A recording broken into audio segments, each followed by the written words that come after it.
Alhamdulillah wassalatu wassalamu ala rasulillah wa ahlihi wa wala amma ba'd.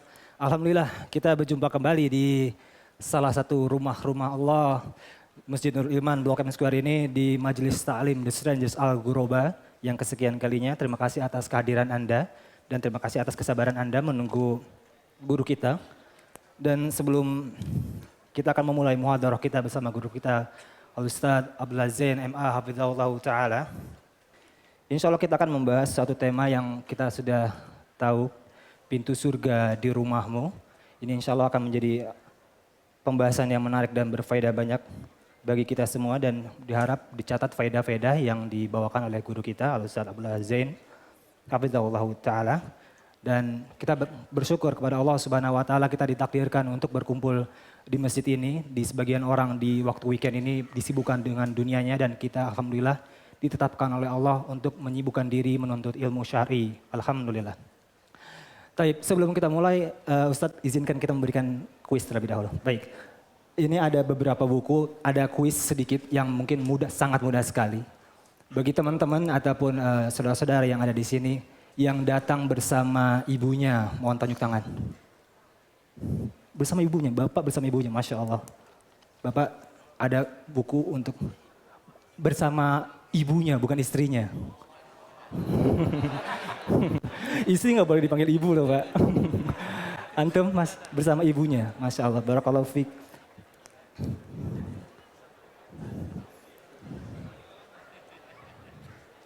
Bapak silakan masuk, silakan datang ke sini, ada buku. Ini semoga bermanfaat bagi Bapak, itu karya Profesor Dr. Madi. Semoga bermanfaat bagi Bapak. Baik. Ada banyak, Fan. Siapa yang hari ini sudah telepon ibunya bilang, Bu, doakan saya hari ini? Sepi dah. Ini Masya Allah, barakallahu fina wa fikum. Antum sudah ngomong gitu? Masya Allah. Ini kayaknya 3 nih bukunya nih Pak. 3 boleh. Untuk ibunya juga ya Pak ya? 4 Van. 4 boleh deh. Silakan. Kita di sini insya Allah mudah untuk memberikan. Semoga bermanfaat ya, jazakallahu khairan. Barakallahu fiik wa fina. Baik, kita akan memulai muhadarah kita bersama guru kita Al-Ustaz Abdullah Zain MA Hafizahullah Ta'ala. Dan Ustaz, insya Allah kita akan membahas pintu surga di rumahmu Ustaz. Ini untuk pintu surga di rumahmu. Ini sangat menarik sekali Ustaz. Sebelum kita masuk pembahasan surga, rumah, ada yang ingin kita bahas, ini pintunya Ustaz. Untuk pintu surga ini sebenarnya pintu surga itu jumlahnya ada berapa Ustaz? Bismillahirrahmanirrahim. Alhamdulillahirabbil alamin wassalatu wassalamu ala nabiyyina Muhammadin wa ala alihi wa sahbihi ajma'in. Amma ba'd. Jamaah sekalian yang kami hormati, para hadirin hadirat sekalian yang semoga senantiasa dirahmati oleh Allah Azza wa Jalla. Berbicara tentang pintu surga, dalam sebuah hadis yang sahih, Nabi kita sallallahu alaihi wasallam menjelaskan bahwa pintu surga itu jumlahnya ada 8. Yakin?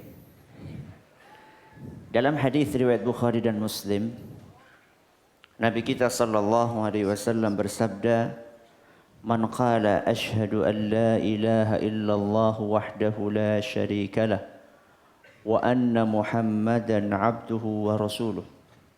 Barang siapa yang bersaksi tidak ada yang berhak disembah kecuali hanya Allah, dan bersaksi bahwa Muhammad sallallahu alaihi wasallam adalah nabi dan hamba Allah.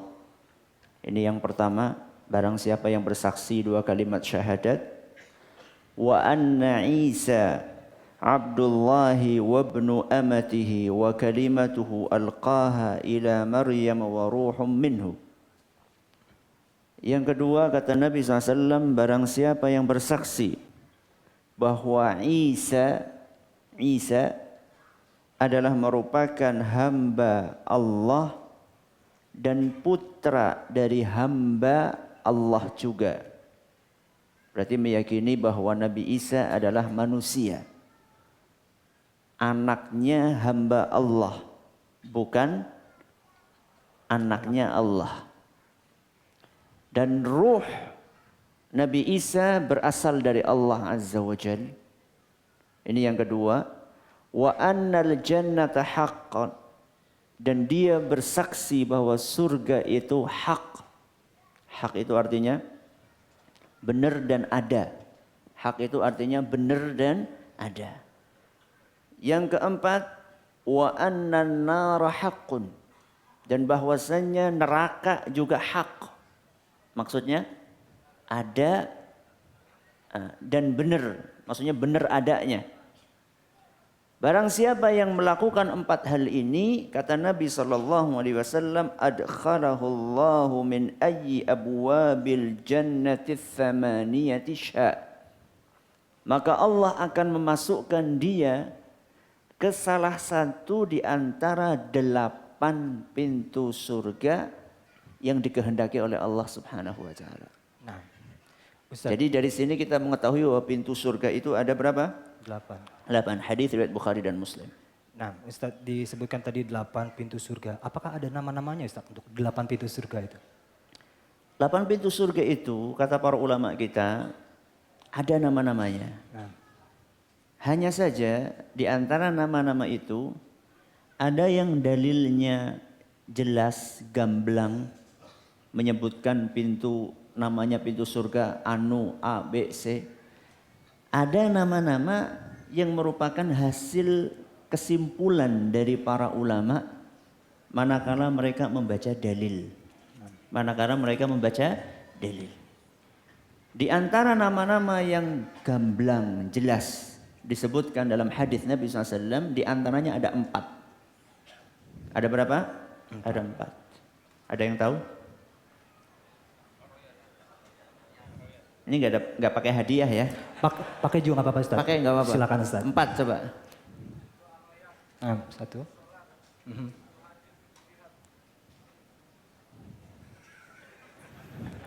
Anda belum beruntung. 4. Satu lagi coba. Ada yang bisa? Lagi.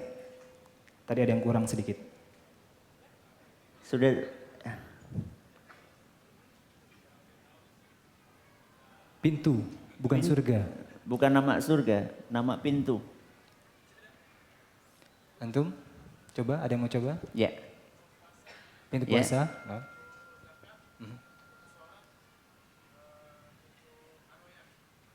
Aroyan puasa, saudaraku.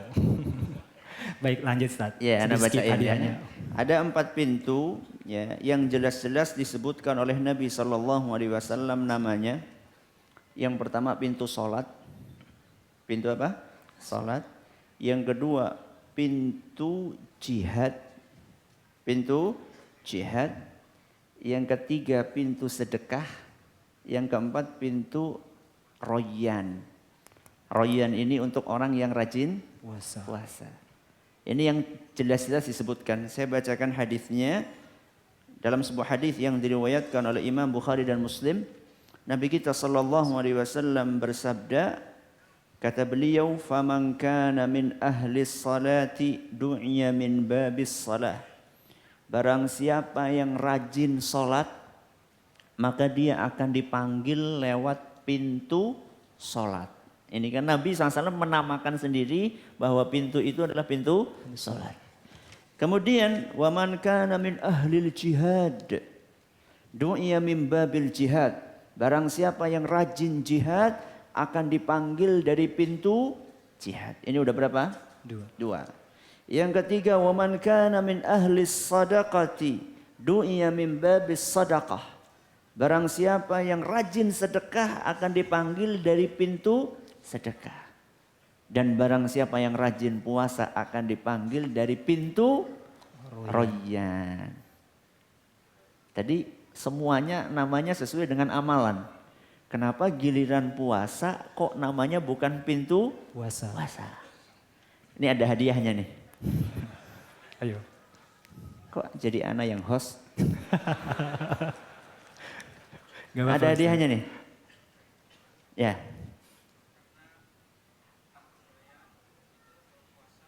Kalau ada orang sedekah sembunyi-sembunyi gimana? Tayyib. Bagus, usahanya udah bagus. Belum. Pas? Disimpan dulu hadiahnya lagi Ustaz. Disimpan lagi. Kenapa namanya royan? Royan artinya apa royan?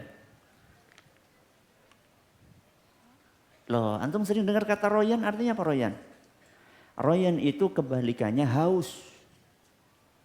Royan itu kebalikannya haus. Apa kebalikannya haus? Enggak haus. Ya enggak? Jadi Allah Subhanahu wa taala ingin membalas, mengganjar orang-orang yang rajin puasa ketika di dunianya. Kan di dunia dia kan haus. Karena apa? Puasa. Masa di akhirat suruh haus lagi?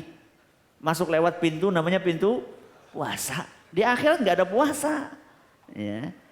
Makanya diganjar dengan sesuatu yang kebalikannya. Dia diberi pintu namanya royan. Jadi nanti di surga udah nggak ada puasa lagi. Di sana tinggal menikmati jamuan yang ada. Itu beberapa nama dan masih ada beberapa nama yang lainnya yang berkaitan dengan pintu-pintu surga. Ya. Baik Ustadz, kita mungkin lebih menyesuaikan ke tema Ustadz. Ya. Untuk pintu yang tadi disebutkan Ustadz, pintu royan, pintu jihad dan sholat. Dan ini kita judulnya pintu surga di rumah. Apa maksud dari pintu surga di rumah Ustadz? Ya, tentunya nggak ada ya nama pintu surga, pintu rumah tuh nggak ada. Jadi 8 itu nggak ada namanya pintu rumah itu nggak ada. Cuman maksud saya ngasih judul seperti ini adalah pintu surga di rumahmu. Maksudnya adalah ternyata di dalam rumah kita itu ada amalan yang kalau kita usahakan senantiasa kita jaga itu akan mengantarkan kita kemana? Ke surga. Dan subhanallah pintu yang ada di rumah ini yang mengantarkan kita ke surga malah sering kita abaikan. Ini kan ajib. Ya. Ada orang mencari surga jauh-jauh kemana-mana padahal di rumahnya ada. Apa itu? Mari kita dengarkan kisah seorang ulama yang bernama Iyas bin Muawiyah. Siapa namanya? Iyas bin Muawiyah. Pada suatu hari Iyas bin Muawiyah kehilangan ibunya, meninggal dunia ibunya. Dan wajar yang namanya orang meninggal, keluarganya pasti akan merasa sedih. Akan tetapi Iyas ini, nangisnya ini mungkin kalau orang menganggap kurang wajar. Ya, terlalu lama nangisnya. Akhirnya ditanya salah seorang temannya, "Ma yubkika?" Apa yang bikin kamu menangis begitu lama? Kata Iyas, "Kana li babani maftuhani minal jannah fa ughliqa ahaduhuma." Kata Iyas, kemarin saya masih punya 2 pintu surga di rumahku. Hari ini 1 pintu udah ditutup. Maksudnya apa? Orang tua. Jadi maksud dari pintu surga di rumahmu adalah berbakti kepada orang tua. Ini yang kadang-kadang tidak kita sadari. Banyak di antara kita masih lengkap itu pintu 2. Tapi juga tidak sedikit di antara kita yang pintunya tinggal 1. Dan ada di antara kita yang pintunya sudah gak ada dua-duanya. Ustadz itu ada hadisnya gak itu Ustadz? Itu kan perkataan salaf, perkataan ulama. Ada hadisnya. Dalam sebuah hadis yang diriwayatkan oleh Imam At-Tirmidzi. Dan hadis ini dinyatakan sahih oleh beliau. Kata Nabi SAW, "Al-walidu awsatu abwabil jannah." Kata Nabi SAW, orang tua adalah merupakan pintu surga yang paling tengah. Kata Nabi SAW, orang tua adalah merupakan pintu surga yang paling tengah. Fa in syi'ta fa'adhi' dzalikal bab aw ihfadhu. Kalau kamu mau, sia-siakanlah itu pintu, atau kalau kamu mau, jagalah pintu tersebut. Wallahu alam, apakah kita termasuk orang yang menyia-nyiakan pintu itu, atau justru kita berusaha memanfaatkan pintu itu sebaik-baiknya. Saya yakin masing-masing dari kita semuanya pengen masuk surga, iya enggak? Semuanya pengen. Akan tetapi kadang-kadang jalan yang kita cari jauh-jauh ke sana-sana, padahal di rumah kita ada pintu surga. Amat disayangkan, tidak sedikit di antara kaum muslimin ketika disuruh ngapa-ngapain sama orang tuanya, dia merasa berat. Suruh bawain belanjaan, suruh ngantar ke pasar, terutama yang masih muda-muda ini kadang-kadang disuruh ngantar ke pasar bawa kresek, malu gitu kan. Akhirnya dengan terpaksa pergi ke pasar bawa ransel. Sayur dimasukin kemana? Mending masih mau ke pasar daripada gak mau. Ya. Kalau misalnya dia sadar bahwasannya ini adalah pintu ke surga. Jadi saya mijetin orang tua, ini akan mengantarkan saya ke surga. Saya nyuciin bajunya orang tua, nyuciin piringnya orang tua, ini akan mengantarkan saya ke surga. Gak tahu antum ini masih dicuciin gak sama orang tua? Yang udah nikah ya, enggak, yang belum nikah masih dicuciin enggak? Masih? Keterlaluan. Terlalu. Nah. Kalau misalnya sudah segede, ya sudah kuliah masih dicuciin sama orang tuanya, terlalu. Ya. Kenapa? Justru kita yang seharusnya mencuciin bajunya orang tua. Nggak usah tinggal masukin ke mesin, justru tinggal masukin ke mesin cuci, ngapain nyuruh orang tua? Sudah tahu tinggal masukin ke mesin cuci, kenapa nggak ente sendiri yang cuci? Ngapain nyuruh orang tua? Kalau misalnya kita menghadirkan perasaan bahwa ini jalan kita ke surga, akan terasa ringan. Anda nyuciin orang tua, baju orang tua, ini untuk mengantarkan saya ke surga. Makanya para ulama dahulu, diantaranya Imam Muhammad ibnu Munkadir, seorang ulama besar, dia pernah cerita, pada suatu malam, semalam suntuk saya mijetin ibu saya. Sedangkan saudara saya yang bernama Umar bin siapa? Umar bin Munkadir, jelas. Kan tadi saya sebut Muhammad bin Munkadir. Saudaranya namanya Umar bin Munkadir. Masa kayak gitu butuh mikir? Ya enggak? Kan gampang banget pertanyaan, makanya enggak pakai hadiah pertanyaan. Diceritakan kata Muhammad bin Munkadir, ya, pernah semalam suntuk saya mijeti ibu saya. Semalam suntuk. Sedangkan saudara saya, siapa tadi namanya? Umar, sholat malam semalam suntuk. Yang satunya mijetin ibunya semalam suntuk, yang satunya sholat malam semalam. Apa kata Muhammad? Saya enggak minder sama amalannya si Umar. Dan saya juga enggak merasa bahwa amalan yang saya lakukan itu lebih rendah dibandingkan amalannya si Umar. Itulah fikihnya, pemahaman para ulama kita yang sangat dalam. Bahwa ini akan mengantarkan ke surga. Bukan cuma sholat malam aja yang mengantarkan kita ke surga. Nabi SAW pernah ditanya, an aktsari ma yudkhilun nasal jannah. Nabi SAW pernah ditanya tentang amalan apakah yang paling banyak memasukkan orang ke surga. Apa kata Nabi SAW? Taqwallahi wa husnul khuluq. Yang paling banyak memasukkan orang ke surga adalah takwa kepada Allah dan akhlak yang mulia. Si Umar ini mengambil takwanya, si Muhammad ini ngambil akhlak yang baiknya. Hadis riwayat At-Tirmidzi. Wallahu a'lam. Baik, Ustaz, tadi disebutkan banyak dalil-dalil dari para ulama, Ustaz. Mungkin bisa disebutkan ayat-ayat untuk birrul walidain atau berbakti kepada orang tua ini Ustaz. Iya. Ayat di dalam Al-Quran tentang birrul walidain itu banyak sekali. Ya. Hanya saja kita hari ini mungkin akan mengambil 1 atau 2 ayat saja yang sering kita dengar, akan tetapi amat disayangkan banyak di antara kita ini baca tapi Lewat. sekedar baca. Kalaupun paham terjemahannya tidak mendalam, sehingga akibatnya juga kurang mempraktekkan. Ayat yang akan kita baca hari ini adalah Allah sebutkan dalam surat Al-Isra. Surat Al-Isra ayat 23 sampai 24. Ayat berapa? 23 sampai 24. Al-Isra ayat 23 sampai 24.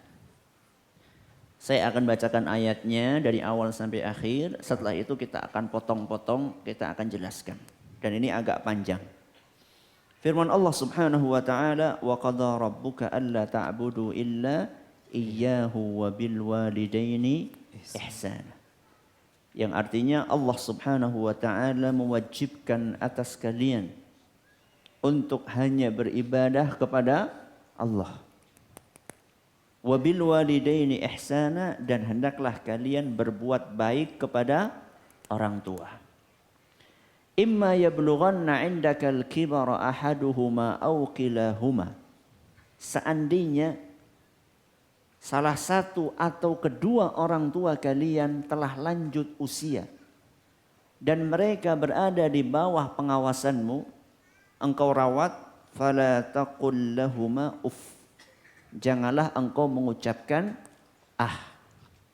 wala tanharhuma, dan janganlah engkau membentak keduanya, wa qul lahuma qawlan karima, dan berbicaralah kepada beliau berdua dengan kata-kata yang sopan. Kemudian ayat yang 24 Allah mengatakan, wakhfid lahuma janahadz-dzulli minar rahmah. Rendahkanlah diri kalian di hadapan orang tua kalian karena kasih sayang kalian. Kemudian kata Allah, wa qur rabbirhamhuma kama rabbayani shaghira. Dan ucapkanlah rabbirhamhuma, ya Allah sayangilah kedua orang tuaku, kama rabbayani shaghira, sebagaimana keduanya telah mendidik aku ketika aku masih kecil. Kita akan baca satu persatu ayat ini. Ayat ini berisikan 2 hak yang sangat besar. Yang pertama adalah haknya Allah. Itu difirmankan di dalam wa qadha rabbuka alla ta'budu illa iyyah.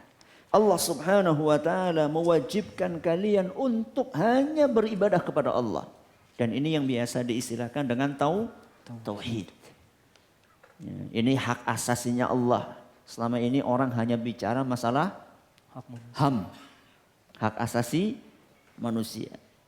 Akan tetapi lupa tentang hak asasinya Allah. Bukan ham ya, hak asasi Allah Subhanahu wa taala. Apa itu? Yang paling utama adalah tauhid. Setelah Allah Subhanahu wa taala menyebutkan hak yang paling agung, Allah Azza wa Jalla menyebutkan hak yang kedua. Yang ini merupakan hak yang sangat besar. Wabil walidaini ihsana. Yang artinya hendaklah engkau berbuat baik kepada orang tuamu. Di sini Allah menggunakan kata ihsan, berbuat baik. Segala macam bentuk, entah itu ucapan, entah itu perbuatan, kita diperintahkan untuk berbuat baik kepada orang tua. Entah itu bentuknya ucapan atau bentuknya perbuatan. Entah itu yang sifatnya fisik maupun yang sifatnya finansial. Yang fisik itu contohnya kayak bantu orang tua berkebun. Ya, bantu orang tua berkebun, bantu orang tua nyuci, bantu orang tua ngepel, bantu orang tua nyapu, ya. Bersih-bersih lah, intinya bersih-bersih rumah. Siapa yang hari ini bersihin rumah? Mungkin Yang di belum belakang, nikah, mana yang belum nikah? Yang belum nikah mana? Banyak. Siapa yang hari ini nyapu? Kalau akhwat mungkin banyak Ustaz ya. Enggak, anak tanyanya ikhwan, akhwat nggak mungkin masa suruh ngeliatin tangannya. Nah, siapa yang hari ini nyapu? 1, 2, 3, 4, 5, 6, 7, 8. Ini berapa jumlah yang hadir di sini? Berapa persen berarti ini yang nyapu? Nyapu, biasanya yang nyapu siapa? Ibu kan ya? Pembantu sekarang kemungkinan. Pembantu, malah pembantu, Masya Allah. Jadi kita berbuat baik sama orang tua sifatnya fisik. Termasuk ketika orang tua punya hobi, yang hobi itu adalah sesuatu yang sifatnya mubah, boleh. Contohnya kayak ada sebagian orang tua sukanya hobinya masak. Ustadz masa laki-laki bantu masak? Kok nggak level banget sih? Nggak apa-apa, minimal antum bawain apa kek. Ya. Kalau misalnya sukanya marut-marut, antum yang tukang parutnya. Sukanya goreng-goreng kerupuk, antum yang makannya. Biasanya kayak gitu tuh penyakitnya tuh. Iya, Ustaz. Sini capek-capek goreng, sudah satu ini tuh habis ini mana? Bantu yang sesuanya fisik. Orang tua suka berkebun, ya, nanam tanaman, bantu. Ini yang sifatnya fisik. Ada juga yang sifatnya finansial. Ya. Ada yang sifatnya finansial. Bantu orang tua berobat, bantu biaya berobat untuk orang tua, bantu untuk makan orang tua, bantu untuk kesehatan orang tua. Ya. Makanya pada zaman ulama dahulu diceritakan ada seorang namanya Muhammad ibnu Sirin. Ya. Diceritakan bahwa pada masa beliau yang namanya korma itu harganya mahal sekali. Sampai ya, saat itu harga korma itu sampai 1.000 dirham. Dirham itu kalau misalnya 50.000 aja, berarti 1.000 kali 50.000 berapa tuh? Berapa? 50.000 kali 1.000. 50 juta, bayangkan. Beli korma harganya 50 juta. Korma apa itu Ustaz? Pokoknya korma. Ya. Emang saat itu harganya sedang mahal. Akan tetapi Muhammad bin Sirin, dia dengar ibunya pengen korma. Nak, ibu pengen korma. Dibeliin sama Muhammad bin Sirin. 50 juta dia keluarin untuk beliin orang tuanya. Apa kata teman-temannya? Ente ya Allah ngapain beli korma semahal itu? Kan bisa besok-besok nunggu kalau lagi turun. Murah harganya. Kata Muhammad bin Sirin, apapun yang diminta oleh orang tua saya, selama saya mampu untuk saya penuhi, saya akan penuhi. Jangankan 1.000 dirham. Mungkin kalau misalnya ada yang sampai 10.000 dirham pun akan saya keluarkan. Apapun yang diminta oleh orang tua saya, kalau saya mampu, saya akan penuhi. Ini loh contoh. Akan tetapi kita dapatkan di zaman kita ini ada sebagian anak keterlaluan dengan orang tuanya. Saya pernah ditanya di suatu pengajian, Ustadz, saya punya kakak atau punya adik, nagih utang sama orang tuanya sampai orang tuanya sakit. Anak bilang, anak kalau nggak ada yang nanya, nggak percaya ada manusia hidup kayak gitu di dunia ini. Jadi dia cerita tentang saudaranya, yang saudaranya itu orang tuanya punya utang sama saudaranya. Ditagih terus sampai orang tuanya sakit kepikiran belum ngelunasin utang sama anaknya sendiri. Allahu Akbar. Kayaknya orang ini belum dengar hadis Nabi SAW yang diriwayatkan oleh Imam Ahmad. Dan hadis ini dinyatakan hasan di ghairihi oleh Al-Arnaut. Diceritakan dari Amr ibnu Shu'aib, dari bapaknya, dari kakeknya, anna rajulan atan nabiyya sallallahu alaihi wasallam yukhasimu abahu. Pada suatu hari ada seorang datang kepada Rasul SAW melaporkan bapaknya. Seorang anak datang kepada Nabi ngelaporin bapaknya. Faqala ya Rasulullah inna hadha qad ijtaha mali. Wahai Rasul, bapakku ini sudah bikin saya bangkrut. Astagfirullah. Bapakku ini sudah menghabiskan hartaku. Apa kata Nabi sallallahu alaihi wasallam? Anta wa maluka li abika. Ketahuilah bahwa kamu dan hartamu semuanya milik bapak kamu. Bukan hanya hartamu, apa? Ente itu, tubuh ente itu milik bapak ente. Masa hitung-hitungan sama orang tua, ini kan keterlaluan. Orang tua, alhamdulillah, besok anak mau minta mobil nih. Ya enggak, yang ngeliat.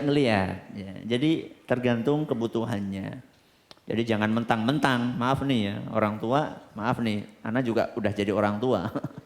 Nah, jangan mentang-mentang. Ya. Akan tetapi ketika itu kaitannya dengan kebutuhan yang sifatnya primer untuk makan, untuk berobat, maka enggak usah hitung-hitung. Selama kita masih mampu, maka kita keluarkan dan Allah Subhanahu wa taala akan ganti dengan ganjaran yang jauh lebih besar. Ini adalah firman Allah yang berbunyi wa qada rabbuka alla ta'budu illa iyyahu wa bil walidaini ihsana. Kelanjutannya kata Allah, firman Allah, imma yablughanna 'indakal kibara ahaduhuma aw kilahuma. Kata Allah Subhanahu wa taala, firman Allah, andaikan salah satu atau kedua orang tuamu sampai lanjut usia dan keduanya atau salah satunya berada di dalam pengasuhanmu. Kenapa sih? Kenapa dipilih lanjut usia coba? Kenapa Allah menyebutkan lanjut usia? Kenapa kira-kira? Sudah apa? Lemah. Terus? Sudah? Cerewet. Rewel. Ada yang lain? Seperti anak-anak. Betul. Sakit-sakitan. Terus apa lagi nih yang bau-bau tua apa nih? Pensiun. Uzur, pikun. Apalagi? Sengaja Allah Subhanahu wa taala menyebutkan tua, ya, lanjut usia ini adalah untuk menjelaskan ketika orang tua kita sudah tua, orang tua sudah tua. Emang dia dari dulu emang udah tua. Ketika orang tua kita sudah lanjut usia, maka kebutuhan dia kepada anaknya lebih besar dibandingkan ketika orang tua kita ini masih muda. Kenapa? Karena saat itu tadi sudah antum sebutkan, sudah uzur, sudah semakin lemah, sudah semakin, maaf mungkin ada yang sebagian pikun, ya, kakinya sudah mulai sakit-sakitan, ya, macam-macam itu kan, osteoporosis, bahasa gampangnya olinya udah kurang gitu aja. Ya, itu lebih gampang, olinya udah berkurang. Jadi sudah kurang ini lagi ya, jadi gak enak. Itu perlu dituntun. Ya. Dia jalannya udah sulit, perlu kita tuntun. Mungkin penglihatannya sudah mulai rabun, mungkin pendengarannya sudah mulai berkurang. Dia membutuhkan tangan kita untuk menuntun dia, orang tua kita. Tangan yang sudah keriput itulah yang dahulu selalu menuntun kita untuk latihan jalan. Sekarang tangan itu butuh untuk kita tuntun. Tubuh yang sudah ringkih karena sudah lanjut usia itu, yang dahulu senantiasa menggendong kita. Sekarang orang tua kita bukan digendong, didorong pakai kursi roda.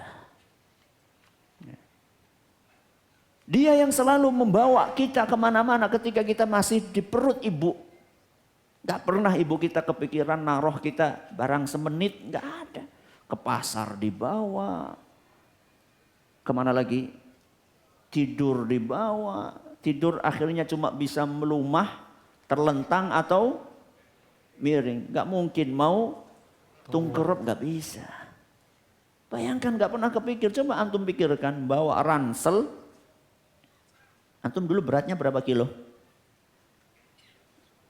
Nah, yang 3 kilo misalnya. Bawa ransel 3 kilo selama 9 bulan. Gimana rasanya? Tidur dibawa, ke kamar mandi dibawa, sholat dibawa. Pernah gak ada ibu-ibu ke kamar mandi? Sebentar dong anak taruh dulu. Gak ada.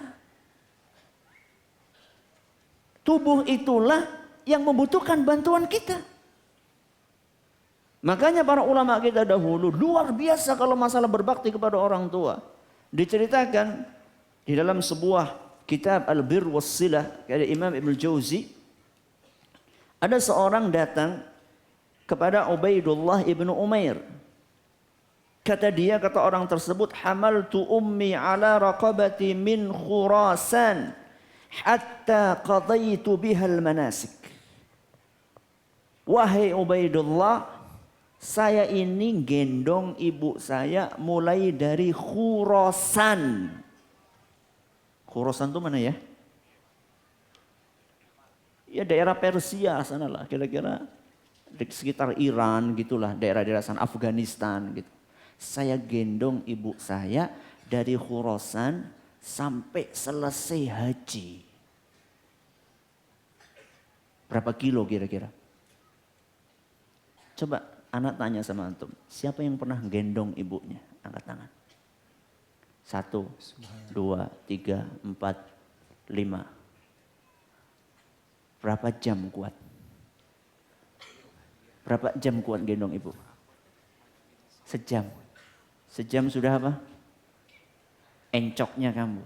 Ini dari Khurasan sampai ke Mekah, sampai ke Madinah, sampai balik lagi. Bertanya kepada Ubaidullah.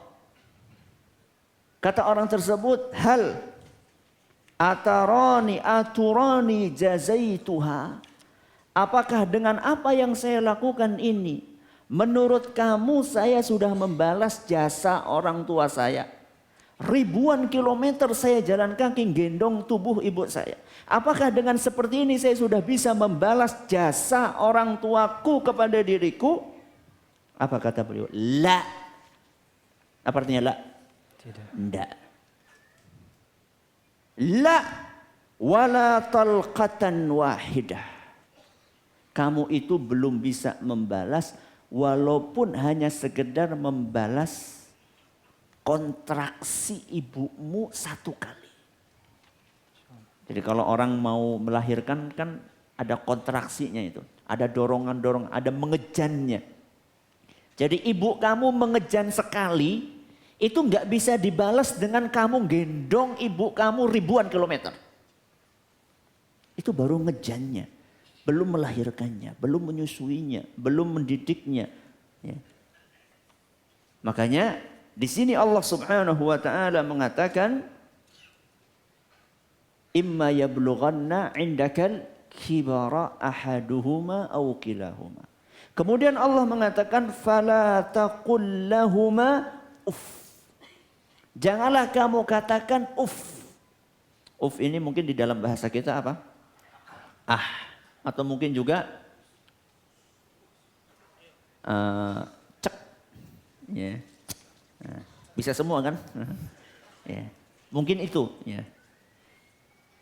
Kata sebagian ulama, "Lau 'alimallahu syai'an minal 'uquqi adna min uffin laharamahu." Kata seorang ulama, andaikan ada tingkat kedurhakaan yang lebih kecil dari uff, niscaya Allah akan sebutkan. Jadi yang paling kecil aja nggak boleh. Apalagi yang lebih besar. Ketika kita menghadapi orang tua kita sudah mulai pikun, ya, sudah mulai lanjut usia, biasanya orang tua itu lebih sensitif. Ini yang membutuhkan ekstra kesabaran. Apa-apa kayaknya salah. Datang bawa oleh-oleh, katanya ngapain bawa oleh-oleh? Kan sudah banyak makanan di rumah. Salah. Besok nggak bawa oleh-oleh, dikatakan tega-teganya jauh-jauh nggak bawa oleh-oleh. Yang benar gimana? Sensitif orang tua kita. Ketika sudah mulai lanjut usia dia sensitif. Kita perlu kesabaran. Sebagaimana dahulu orang tua kita itu sabar untuk ngelatih kita berbakti, ngelatih kita jalan, ngelatih kita baca. Nanya, nggak tahu kita berapa kali coba nanya sama orang tua kita. Tanya satu barang.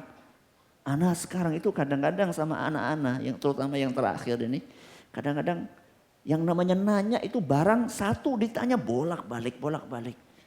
Misalnya nih, dia tanya misalnya, ini apa Bi? Gelas. Besoknya nanya lagi, ini apa nih? Gelas. Besoknya nanya lagi, gelas. Kadang-kadang mau jengkel juga, terus anak pikir-pikir, kayaknya nyontoh anak tuh dulu. Coba lihat bagaimana sabarnya orang tua, dan seingat anak, belum pernah orang tua dulu bentak gara-gara kebanyakan.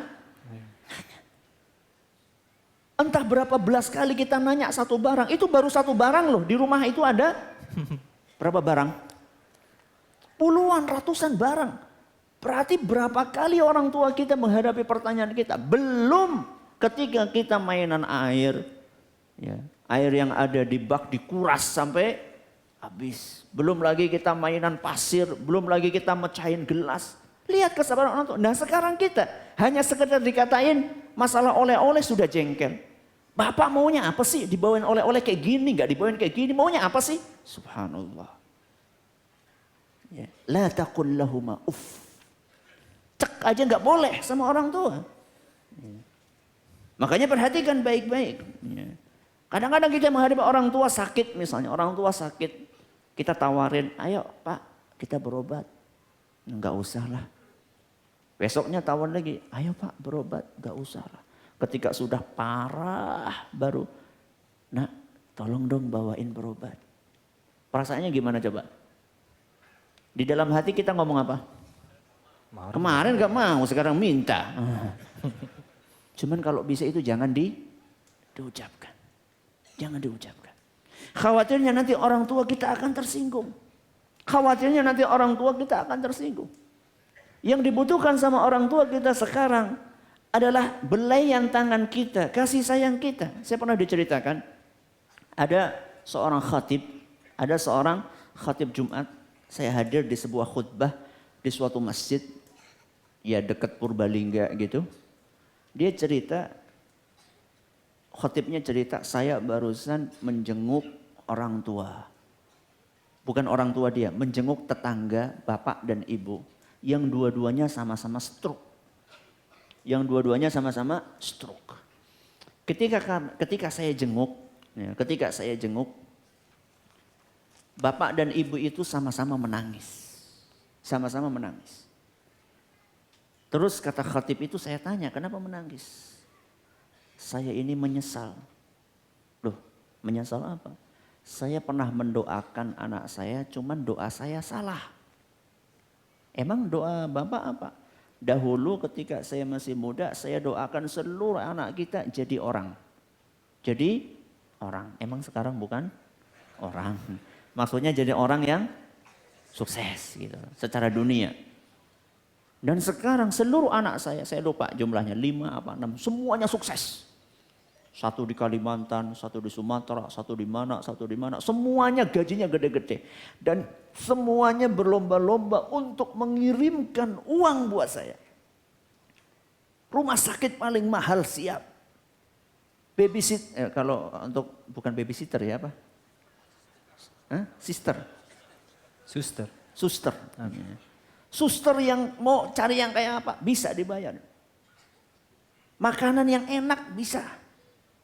Semuanya berlomba-lomba untuk ngirim duit, tapi bukan itu yang saya minta. Yang saya minta adalah bagaimana anak-anak saya mau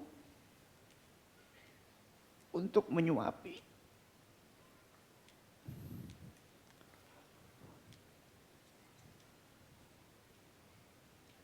Jadi kata bapak ibu itu, saya nggak butuh uang itu, saya cuma butuh anak-anak saya ini menyuapi saya butuh anak-anak saya ini memijati saya, itu yang saya minta.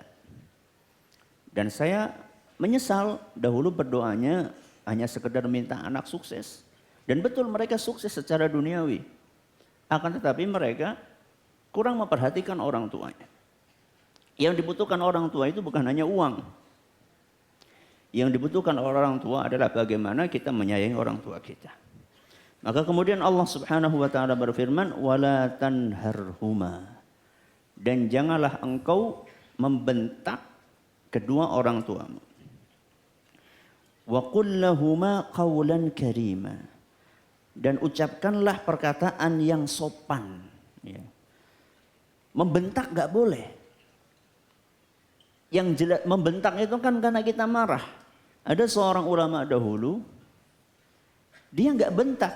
Dia cuman kelewat mengangkat volume suaranya. Jadi dia mungkin karena orang tuanya agak jauh, akhirnya dia teriak mungkin. Gak maksud untuk membentak. Tapi dia langsung ingat firman Allah Subhanahu wa taala ini. Langsung dia itu menebus dosanya itu dengan memerdekakan 2 budak. Ya, kalau sekarang satu budak misalnya ya, misal satu budak harganya 100 juta berarti langsung sedekah 200 juta. Karena dia khawatir termasuk orang-orang yang durhaka kepada orang tuanya. Itu padahal gak sengaja, apalagi anak-anak yang sengaja membentak orang tuanya, na'udzubillahi min dzalik. Kemudian kata Allah, firman Allah Subhanahu wa taala, wa qul lahuma qawlan karima, dan berbicaralah dengan orang tuamu menggunakan bahasa yang sopan, menggunakan bahasa yang santun. Kalau orang Jawa mengenal adanya bahasa kromo, kemudian di atasnya ada kromo inggil. Nggak tahu kalau di Betawi ada nggak tuh kromo tuh? Di Sumatera ada nggak kromo? Nggak ya. Tapi kalau di Betawi kan nggak mungkin manggil bapaknya lu gue kan nggak mungkin kan ya? Nggak mungkin, pasti kan ada bahasanya yang sopan. Jadi usahakan ketika kita berbicara dengan orang tua, kita berbicara dengan bahasa yang bagus, ya, sesuatu yang menenangkan hati orang tua kita. Kadang-kadang orang tua kita butuh sama kita. Sekedar dia cerita nostalgia, ya. Bercerita tentang masa-masa kecil kita. Ceritanya ya itu aja. Dulu kamu pernah gini, pernah kayak gini. Itu selalu diulang-ulang. Jangan sampai keluar dari kata-kata kita. Emang gak ada yang lain apa Bu? Dengerin aja, dengerin. Mereka itu didengerin sudah seneng. Mereka itu butuh waktu-waktu untuk bercengkerama dengan kita. Duduk di samping kita ngobrol, itu mereka senang. Saya pernah mendengarkan sebuah ceramah di sebuah kaset tentang berbakti kepada orang tua. Kata dia ada seorang ibu atau bapak punya anak banyak. Ya, punya anak banyak. Dan rata-rata secara ekonomi semuanya jadi. Kecuali satu orang yang penghasilannya pas-pasan atau bahkan cenderung kurang. Dan alhamdulillah semua anaknya ini berbakti kepada orang tuanya. Semuanya berbakti kepada orang tuanya, berusaha untuk memberikan apa yang mereka berikan kepada orang tuanya. Mobil disiapkan, rumah disiapkan, pembantu siapkan, makanan, semuanya pengobatan. It's okay semuanya. Dan mereka juga rajin untuk mendatangi orang tuanya. Cuman anehnya, di antara sekian anak, yang paling dicintai, yang paling tidak mampu. Padahal dia paling jarang untuk ngasih karena memang untuk kehidupan sendirinya saja sudah susah. Tapi yang paling disayang ada apa-apa curhatnya sama anak yang kurang mampu itu. Ketika ditanya kenapa? Itu kan saudara-saudara dia setiap hari ngirim ini, setiap bulan gak pernah telat. Kenapa ente suka yang itu? Anak saya yang satu itu paling sabar kalau suruh ngobrol sama saya. Jadi kalau ngobrol sama orang tua, kalau orang tua belum selesai dia nggak mau berdiri. Dia tunggu terus cerita. Dia dengerin orang tuanya cerita. Ya kayak gitu tuh, ceritanya cerita jadul gitu. Cerita zaman dulu gitu kan diulang-ulang terus. Tapi terus dia Masya Allah respon. Dan dia anak ini selalu update, bukan update status ya. Dia selalu update berita tentang keluarga. Ya, orang tua itu suka, oh gimana sih Fulan? Oh Fulan udah nikah. Oh gimana si fulan? Oh fulan udah punya anak. Anaknya apa? Laki-laki perempuan. Gimana anaknya sudah di mana? Itu update. Semuanya diupdate. Setiap ketemu sama orang tua. Oh si fulan sudah lahir. Si fulan meninggal dunia. Sehingga orang tua itu seneng sekali. Bandingkan dengan sebagian dari kita. Kapan coba kita meluangkan waktu untuk ngobrol sama orang tua kita? Banyak di antara kita ngobrol sama orang tua. Sudah jarang. Masih pula disambi Facebookan atau BB-an atau apalah WA-an atau apalah terserah. Coba, pernah nggak antum ngobrol sama orang tua sambil pegang HP? Sering, bukan pernah, sering. Coba anak tanya sama antum, berani nggak antum ngobrol sama presiden sambil BB-an? Berani nggak? Nggak berani. Masuk istana langsung, bukan di silent, langsung dimatiin. Kenapa sama orang tua berani? Kenapa kita tidak berusaha untuk duduk di hadapan orang tua kita dengarkan apa yang disampaikan oleh orang tua kita? Dan yang lebih parah lagi, ada sebagian dari kita jauh dari orang tuanya karena faktor pekerjaan dan yang lain-lainnya. Sudah jauh, gak pernah nelpon sama orang tuanya. SMS gak pernah nelfon, apalagi ngirim surat. Wah, gak zaman lagi ngirim surat. Padahal ya, kita punya uang untuk telepon, kita punya uang untuk SMS, kita punya uang untuk ngirim surat. Akan tetapi banyak di antara kita yang malas. Bahkan pernah ada seorang anak yang durhaka, diceritakan, ditegur sama orang tuanya, kamu kok ya gak pernah datang ke sini sih nak. Ya minimal kamu gantiin jasa air susu saya aja lah. Jadi saya kan sudah menyusui kamu selama 2 tahun. Itu saja deh tolong kamu bales. Apa kata anaknya? Mau saya kirim susu berapa kontainer bu? Kata dia. Na'udzubillah min dzalik. Jadi untuk bayar susu 2 tahun itu mau saya kirim susu berapa kontainer bu? Kata dia. Na'udzubillah min dzalik. Ini orang-orang yang hatinya sudah keras. Semoga kita dihindarkan dari golongan yang seperti itu. Amin. Lalu Allah Subhanahu wa taala berfirman, dan ini ayat yang berikutnya, ayat berapa tadi? 23 ya? 24. Ya, sekarang 23, sekarang 24. Ayat yang 24 Allah mengatakan, "Wakhfid lahuma janahadzulli minar rahmah." Ini juga menarik sekali. "Wakhfid lahuma janahadzulli minar rahmah." Firman Allah Subhanahu wa taala, rendahkanlah diri kalian di hadapan orang tua. Ini etika yang sering kita lupakan. Rendahkanlah diri kalian di hadapan orang tua. Alias kalau sudah berhadapan dengan orang tua, posisikan kita lebih rendah dibandingkan mereka. Mungkin di antara kita banyak yang sudah sukses. Ada yang jadi bos di perusahaan. Mungkin juga ada yang jadi jenderal, ya. Mungkin juga ada di antara kita yang sudah jadi tokoh agama, kiai besar, ya, yang punya pengikut begitu banyak. Ada juga mungkin di antara kita yang jadi dosen, profesor, doktor, yang dihormati oleh seluruh sivitas akademi tempat dia ngajar. Kalau sudah masuk rumah ketemu sama orang tua, embel-embel itu semuanya copot. Kita ini kalau sudah berada di hadapan orang tua, kita rendah. Makanya ada seorang ulama, saya lupa namanya, ulama besar di zaman salaf. Dia punya ibu yang maaf agak kurang sehat. Agak kurang sehat akalnya. Suatu hari ulama itu lagi ngisi pengajian. Kayak gini misalnya ngisi pengajian. Tahu-tahu dari jendela dibuka, ibunya manggil-manggil. Le. Orang Jawa le. Kalau orang Betawi apa? Tong. Apanya? Tong. Bayangkan Ustadz, kiai lagi ngisi pengajian dipanggil tong.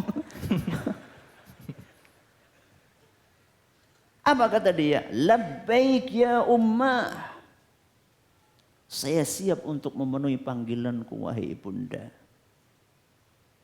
Langsung dia tutup itu apa? Majelisnya, bukunya dia tutup. Dengan tergopoh-gopoh dia mendatangi ibunya. Ada apa bu? Itu ayam-ayam di rumah belum dikasih makan katanya. Bayangkan, dipanggil dari jendela, kirain ada masalah penting kan, adiknya kecemplung sumur itu kan mungkin kan panggil-panggil. Suruh ngasih makan apa? Ayam. Suruh ngasih makan ayam. Oh iya, siap. Langsung dia gandeng ibunya, rumah kasih makan ayam. Setelah itu dia balik ke situ, buka kitab lagi. Dia tanya sama, tahu nggak kenapa saya tutup kitab ini? Karena ada yang tanya mungkin kan, ini lagi pengajian kok masa ditutup, cuma suruh ngasih makan ayam aja. Kata ulama tersebut, saya berbakti kepada orang tua saya hukumnya fardu ain. Fardu ain. Sedangkan saya ngajar kalian ini hukumnya fardu kifayah. Jadi saya harus mendahulukan yang fardu ain daripada yang fardu kifayah. Lihat. Begitulah para ulama kita mencontohkan, merendahkan diri depan orang tua. Enggak ada embel-embel ulama, enggak ada embel-embel kiai kalau sudah di hadapan orang tua kita. Enggak ada embel-embel pejabat, enggak ada embel-embel jenderal. Jenderal itu sudah lepas itu semua kalau sudah di hadapan orang tua. Walaupun orang tua kita itu mungkin hanya tamatan SD. Sedangkan kita sudah S. S apa? Esteler. Ya. Itu udah nggak ada itu. Kalau sudah di hadapan orang tua kita harus rendah. Kenapa kita harus merendah? Karena jasa mereka yang sangat besar kepada kita. Coba bandingkan. Ya. Bandingkan ketika kita berhadapan dengan atasan kita. Ketika kita berhadapan dengan bos. Ketika kita berhadapan dengan pejabat. Kenapa kita bisa duduk begitu sopan? Sedangkan di hadapan orang tua kita, kita tidak bisa duduk dengan sopan. Kalau orang Jawa itu kan masalah-masalah etika kan masih perhatikan. Saya kira juga bukan hanya orang Jawa saja. Yang namanya duduk sambil ngangkat kaki, apa istilahnya? Jegang. Tahu jegang nggak antum? Masa saya praktek di sini? Ya. Jegang itu ngangkat kaki. Berani nggak antum sama bos? Ya, lagi bicara masalah kenaikan gaji, antum lagi pengen gajinya naik, antum ngobrolnya sambil apa? Jegang. Berani gak?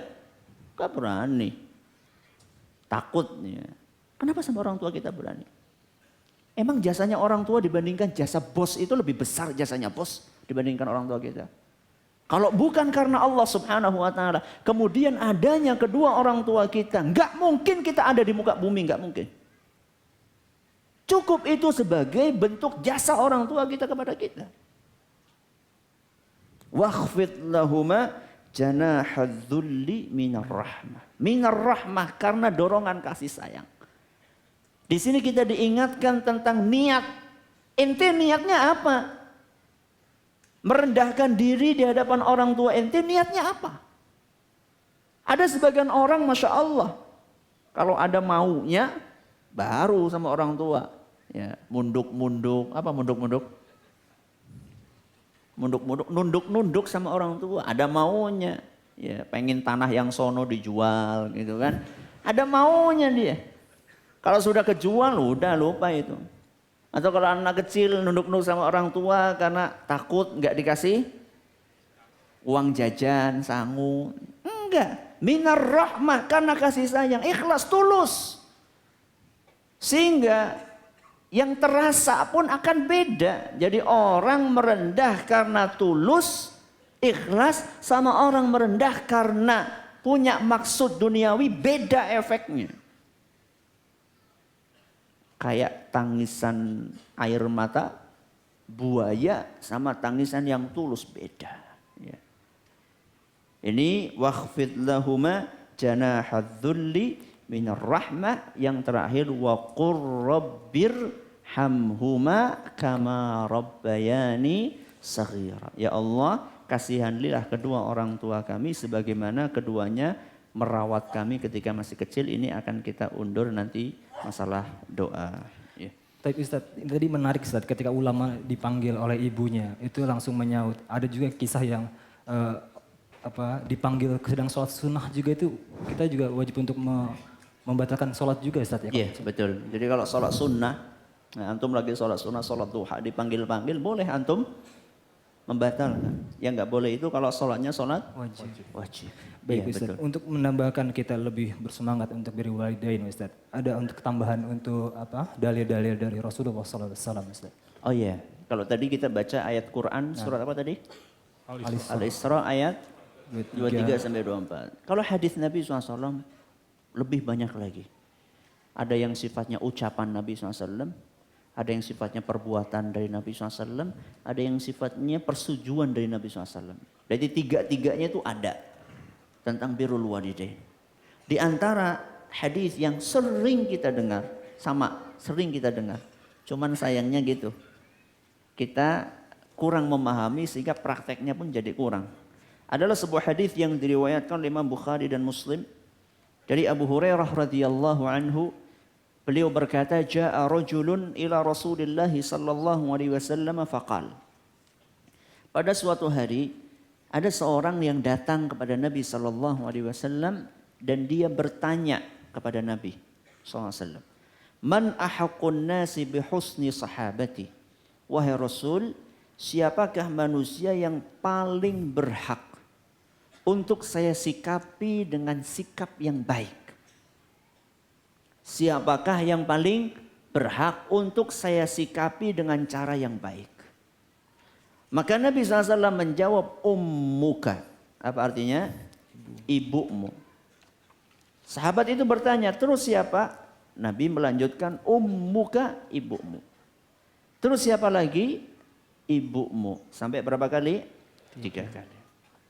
Thumma man, yang keempatnya ditanya, terus siapa lagi? Baru Nabi SAW mengatakan, abuka. Apa abuka? Bapakmu. Ini hadis mungkin sejak SD kita sudah dengar. Ya enggak? Akan tetapi enggak tahu kita sudah praktek atau belum. Saya mendapatkan faidah ini dari Syekh Abdul Razak hafizahullah ta'ala ketika ngisi di Roja. Saat itu saya lagi naik kendaraan, ada acara di Jakarta, berapa tahun yang lalu saya lupa. Saya begitu dengar itu, saya seumur-umur ini kayak baru paham ini hadis. Jadi saya seperti antum pernah dengar hadis ini sejak SD. Jadi anak baru paham hadis ini, sedikit paham hadis ini baru sekitar 2, 3, 4 tahun yang lalu. Kata beliau, ya, kata Syekh, apa maksud dari man ahaqqun nasi bihusni sahabati? Apa maksud dari pertanyaan sahabat ini? Siapakah wahai Nabi orang yang paling berhak untuk disikapi dengan cara yang baik? Perhatikan kata-kata siapakah yang paling berhak. Ini yang beliau tekankan di situ. Sekarang saya tanya, apakah hadis ini menunjukkan bahwa orang lain selain orang tua itu tidak berhak untuk kita sikapi dengan baik? Apakah hadis ini menunjukkan seperti itu? Tidak. Jawabannya tidak. Ya. Bos kita berhak untuk kita hormati, pejabat berhak untuk kita hormati, ustadz berhak untuk kita hormati, dosen, guru berhak untuk kita hormati, pejabat berhak untuk kita hormati. Ya, orang-orang partner bisnis berhak untuk kita hormati. Akan tetapi yang ditanya di sini siapa yang paling, itu yang ditanya. Coba sekarang kita bandingkan. Kita bandingkan sikap kita di rumah di hadapan orang tua kita dengan sikap kita di masjid sama ustadz kita. Kalau antum mau nyapa ustadz, ya itu kan assalamualaikum ustadz. Sampai kadang-kadang suaranya enggak kedengaran. Saking hormatnya sama orang tua. Pernah enggak antum kayak gitu sama ibu? Assalamualaikum bu. Ya. Atau sama dosen, ya, karena pengen remedi ya. Ya, nilainya apa kalau nggak naik apa? C. G. D. Nah, nilainya karena jatuh akhirnya minta kenaikan. Lihat bagaimana datang bawa oleh-oleh, bawa gula, bawa kopi, bawa apalagi tuh.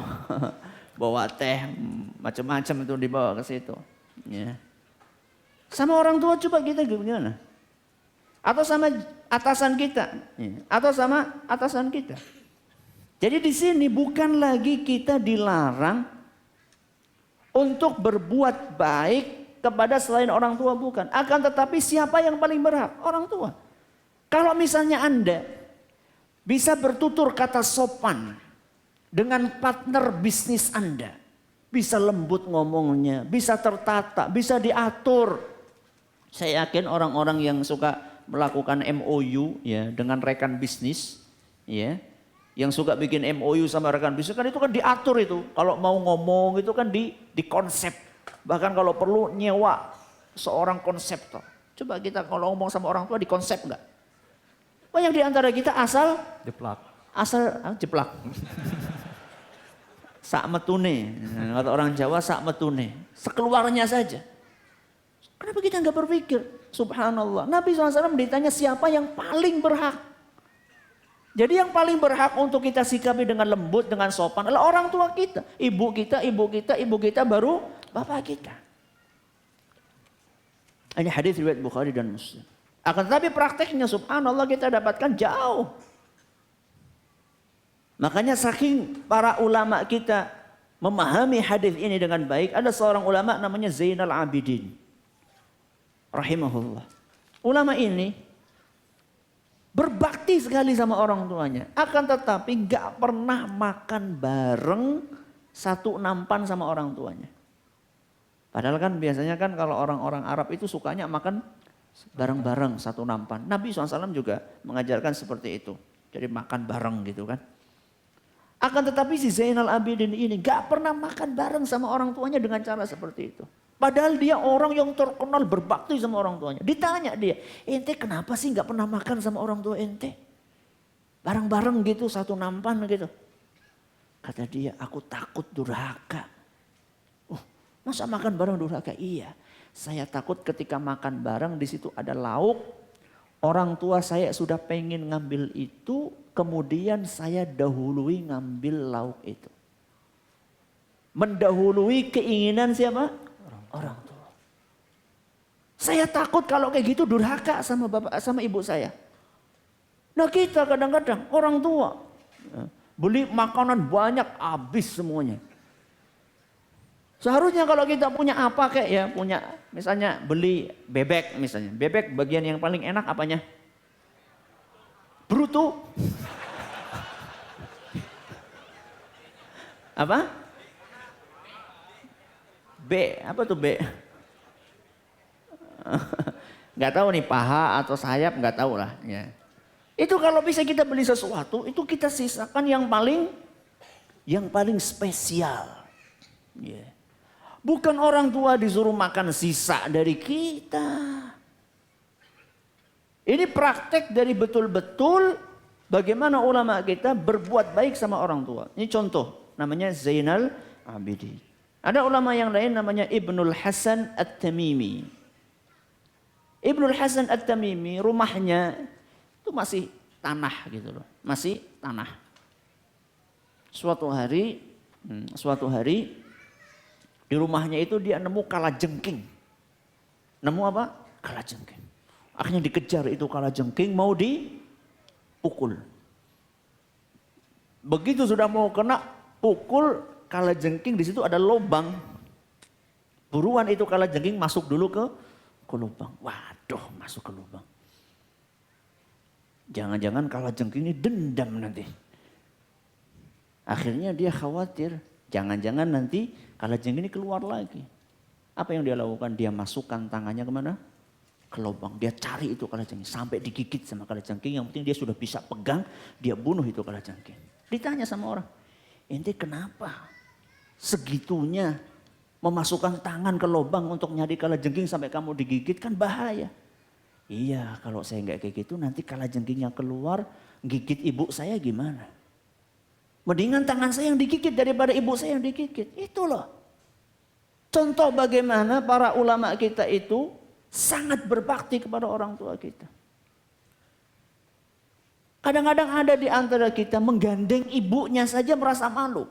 Karena mungkin dianya ini gagah, ya, tubuhnya atletis, ibunya kerempeng, pendek, ya, bungkuk, malu boy. Bu jangan deket-deket deh, agak belakang sono. Ya. Digandeng ya sama orang tua.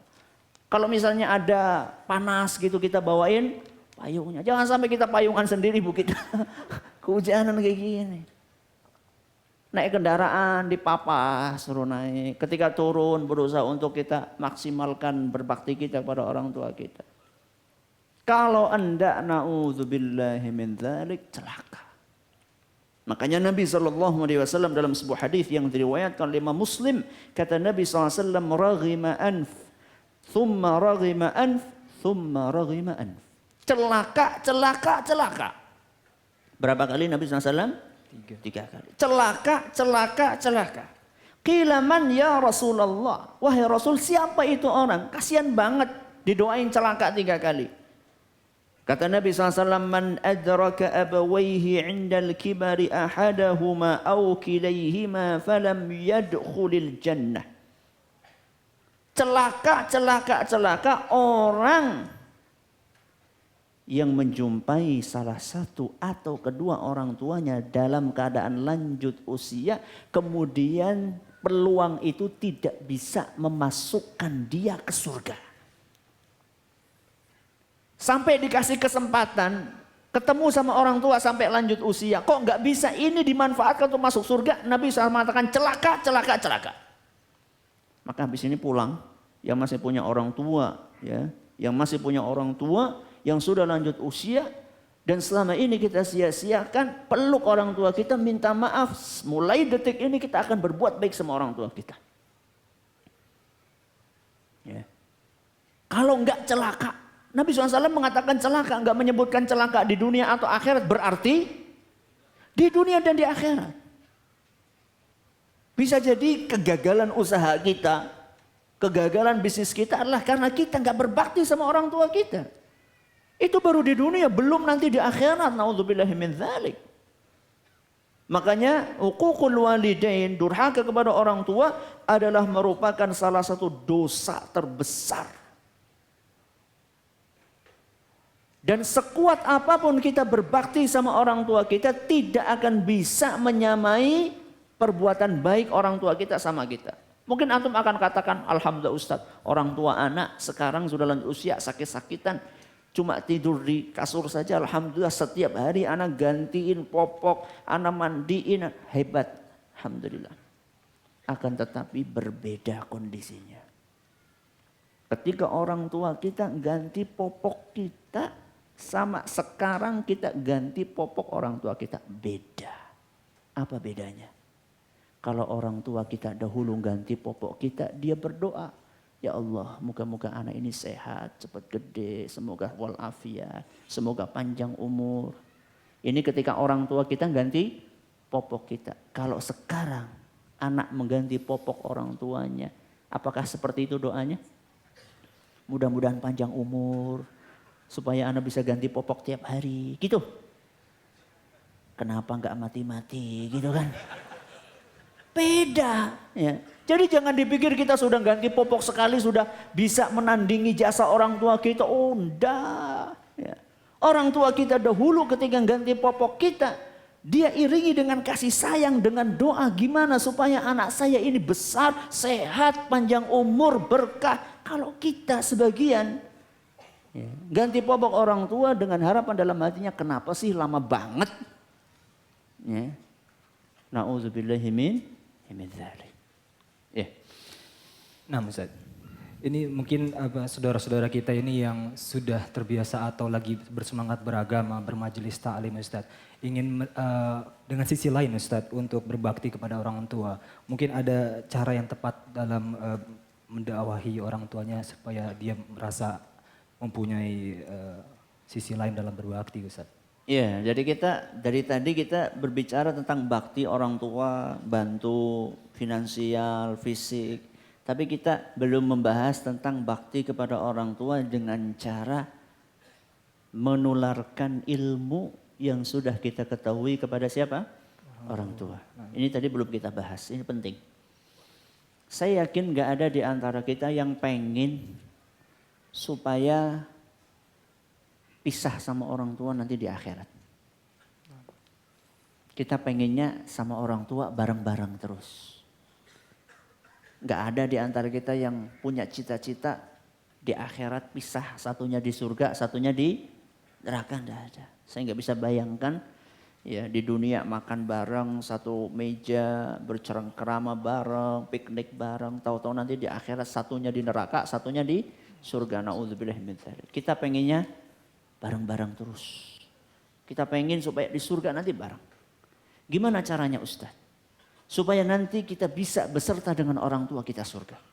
Caranya ada dalam Al-Quran surat At-Tur ayat 21. Surat apa? At-Tur. Surat At-Tur ayat 21. Di situ Allah Subhanahu wa taala berfirman, "Walladzina amanu wattaba'athum dzurriyyatuhum biimanin." Dan orang-orang yang beriman lalu diikuti oleh anak-anaknya, keturunannya juga beriman. Jadi orang tuanya beriman, anaknya juga beriman. Apa ganjarannya? Alhaqna bihim dzurriyyatahum. Kami akan gabungkan antara anak dengan bapaknya, dengan ibunya. Digabungkan di mana? Di surga. Jadi kalau kita pengen bareng sama orang tua kita di surga, sama-sama berusaha menjadi insan yang beriman. Anaknya sholat, orang tuanya juga sholat. Anaknya ngaji, orang tuanya juga ngaji. Anaknya berakidah benar, orang tua juga berakidah benar. Nah inilah tugas. Entah itu tugasnya orang tua atau tugasnya anak. Tergantung siapa yang dapat hidayah duluan. Kalau yang dapat hidayah duluan anak, maka dia berusaha bagaimana supaya orang tuanya juga mendapatkan hidayah. Sebaliknya, kalau misalnya orang tuanya yang dapat hidayah duluan, kita berusaha untuk anak kita pun mendapatkan hidayah. Kalau kita sudah bisa sukses untuk mendakwai keluarga kita, anak, bapak, ibu, ya, kakek, nenek, Masya Allah semuanya dapat hidayah. Inilah orang-orang yang sukses. Makanya definisi sukses menurut Allah Subhanahu wa taala, faman zuhziha 'anil nari wa udkhilal jannata faqad faz. Barang siapa yang diselamatkan dari neraka, dimasukkan ke surga, maka inilah orang yang sukses.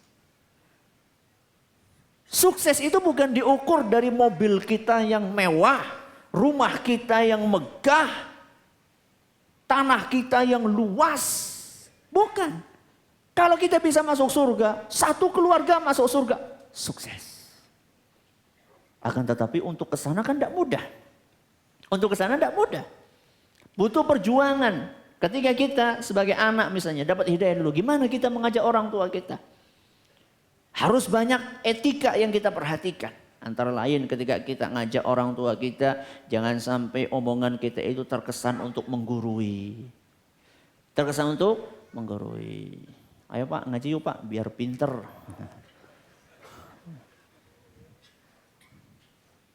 Kemudian ketika nyetel radio, nih dengerin biar tahu. Emang antum dia lagi ngajari anak TK apa? Etika. Ini salah satu hal yang amat disayangkan. Mulai pudar. Bahkan mungkin mulai hilang dari sebagian orang-orang yang sudah ngaji. Tapi etikanya mana? Sama orang tua jangan menggurui. Kita mengucapkan kata-kata yang baik. Ya, kalau misalnya nyetel radio misalnya ya. Ini memanfaatkan media. Jadi selain kita tidak menggurui, berusaha untuk memanfaatkan media. Ya kalau memang kita belum bisa ngomong sama orang tua kita langsung, kita setel radio dan gak usah kita katakan, ini dengerin gak usah. Kita setel aja ya radio tersebut. Seakan-akan kita dengerin, ya cuman suaranya agak dibesarin dikit. Siapa tahu nanti ada 1-2 yang masuk ke telinga orang tua kita. Jadi kita harus pintar-pintar memanfaatkan nikmat teknologi yang ada di hadapan kita. Ada radio, ada televisi dakwah, ada majalah. Jadi antum taruh buku di atas meja, ya. Biarin nanti orang tua yang buka sendiri. Ustaz kan udah taruh sampai berdebu nggak dibaca-baca. Enggak apa-apa. Besok taruh lagi 2. Ya. Wah itu nanti dipindahin. Minimal ketika mindahin orang tua ngeliat. Ketika mindahin kan ngeliat. Ya. Gak apa-apa nggak dibaca. Dia lihat dulu judulnya. Daripada nggak ngeliat sama sekali. Nah, liatin. Oh dia lihat. Nggak baca taruh. Nanti besok taruh lagi di situ. Sampai akhirnya orang tua akan mendapatkan hidayah. Jadi masalah tidak menggurui, manfaatkan media, terus juga tonjolkan sisi perilaku kita. Jadi semakin ngaji, semakin baik perilakunya. Itu yang harus kita tonjolkan. Sehingga orang tua kita akan berkata kepada anak kita, Masya Allah nak kamu setelah ngaji, kok kamu tambah baik ya nak ya. Kamu ngaji di mana sih nak? Bapak pengen ikut Itu kan Masya Allah. Jadi jangan sampai orang tua kita menilai kita dari perilaku jelek kita. Kemudian orang tua kita mengatakan, kamu ngaji di mana sih? Semakin lama semakin ngaji kamu tambah apa? Songong ya? Apa songong artinya? Kamu kok tambah gak jelas kayak gitu, disuruh nyuci baju gak mau, disuruh nyapu gak mau. Iya kita kan harus tolabul ilm bu. Masya Allah. Padahal tolabul ilmnya nanti jam 10, ibadat zuhur, jam 7 suruh nyapu, kita kan mau tolabul ilm, gak ada hubungannya. Jaga sembung, naik ojek, gak nyambung Jack. Ya. Mau ngaji jam 1 kok, masa jam 7 suruh nyapu gak mau, gak ada hubungannya. Ya. Jadi setelah ngaji kita harus menunjukkan perilaku yang baik. Dengan harapan ketika perilaku yang baik itu kita tonjolkan. Dan niatnya betul-betul karena Allah dan berbakti kepada orang tua. Insya Allah pintu-pintu akan terbuka. Dan ketahuilah banyaknya orang tua kita yang mungkin sampai saat ini kita ajak belum mau. Bisa jadi karena cara kita yang gak benar. Bukan karena orang tua kita yang keras kepala, bukan. Maka lebih baik kita introspeksi diri. Ya, ini adalah masalah dakwah kepada orang tua. Nah Ustaz, itu dakwah kepada orang tua, berbakti kepada orang tua, perilaku kita saat orang tua masih hidup Ustaz. Ya. Lalu misalkan orang tua kita qadarullah sudah wafat Ustaz. Bagaimana cara berbakti kita Ustaz? Nah ini, ya kalau orang tua sudah wafat berarti pintunya Sudah nggak? dua-duanya udah enggak ada nih, gimana nih Ustaz? Masih bisa. Masih ada peluang untuk berbakti kepada orang tua. Tidak ada kata terlambat.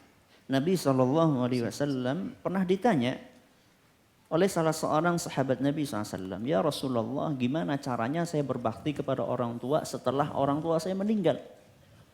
Setelah orang tua saya meninggal, bagaimana saya berbakti?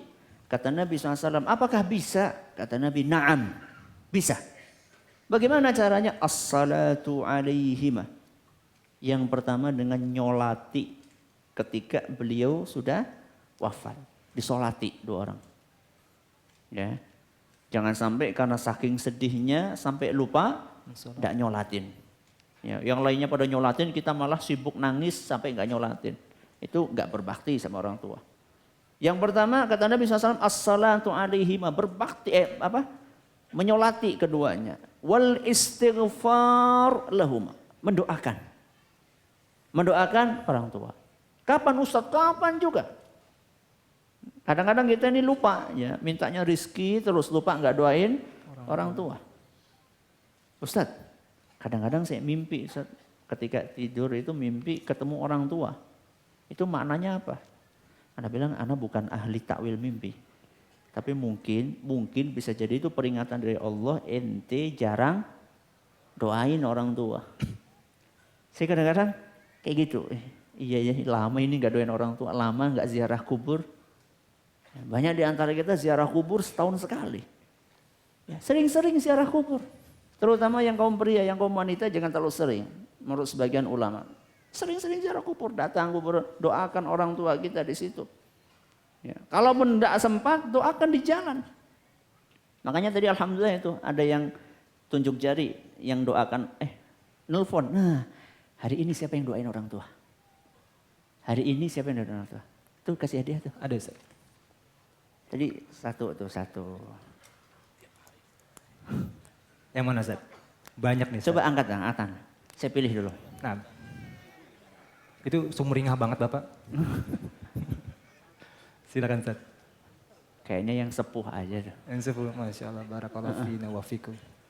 Yang sepuhnya banyak Ustaz, yang mana Ustaz? Ada, yang pakai kacamata. Yang pakai kacamata. Bapak silakan Bapak, ini ada buku dari Ustadz Yazid, guru kita, Biru Walidain dan uang 100.000. Masya Allah.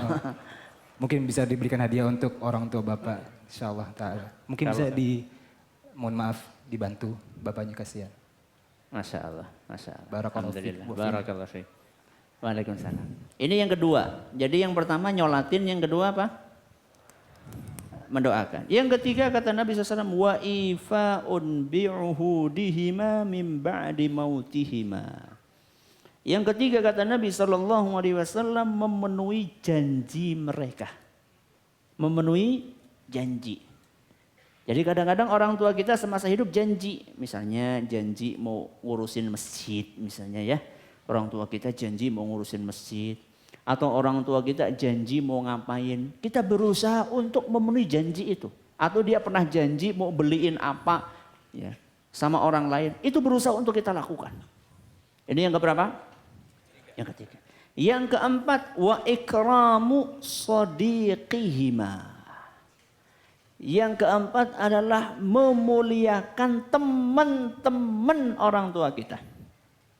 Memuliakan teman-teman orang tua kita. Dan ini para sahabat luar biasa. Saya lupa kalau nggak salah Ibnu Umar. Kalau nggak salah Ibnu Umar.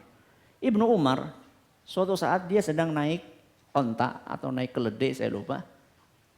Lewat di sampingnya ada seorang Arab Badui.